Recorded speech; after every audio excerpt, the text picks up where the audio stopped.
بسم اللہ الرحمن الرحیم۔ السلام علیکم۔ حضرت عیسیٰ علیہ السلام کی ابلیس سے ملاقات۔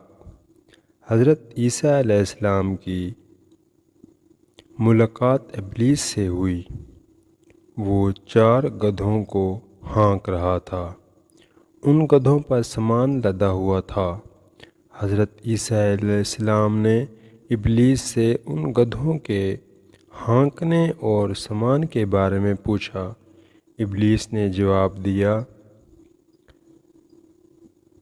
کہا کہ تجارت کا سامان ان گدھوں پر لادا ہوا ہے اور خریدنے والوں کی تلاش کر رہا ہوں۔ حضرت عیسیٰ علیہ السلام نے اس کی بات سن کر پوچھا، پہلے گدھے پر کیا سامان ہے؟ ابلیس نے کہا، ظلم۔ حضرت عیسیٰ علیہ السلام نے پوچھا، اسے کون خریدے گا؟ ابلیس نے کہا، بادشاہ۔ دوسرے گدھے کے بارے میں پوچھا کہ اس پر کیا لدا ہوا ہے؟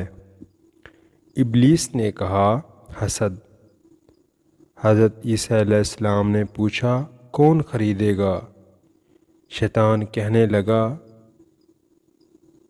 علماء۔ حضرت عیسیٰ علیہ السلام نے پوچھا، تیسرے گدھے پر کیا لاد رکھا ہے؟ ابلیس نے کہا، خیانت۔ حضرت عیسیٰ علیہ السلام نے فرمایا، کون خریدے گا؟ شیطان نے کہا کہ تاجر۔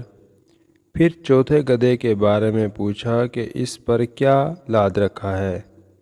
ابلیس نے کہا، مکرو فریب۔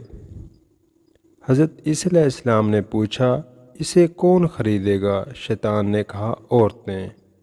پیارے دوستو، اگر آپ کو ہماری یہ ویڈیو اچھی لگی ہو تو ہمارے چینل کو سبسکرائب کریں اور بیل آئیکن کو بھی پریس کریں تاکہ آنے والی تمام نئی ویڈیو کی اپڈیٹ آپ کو مل سکے۔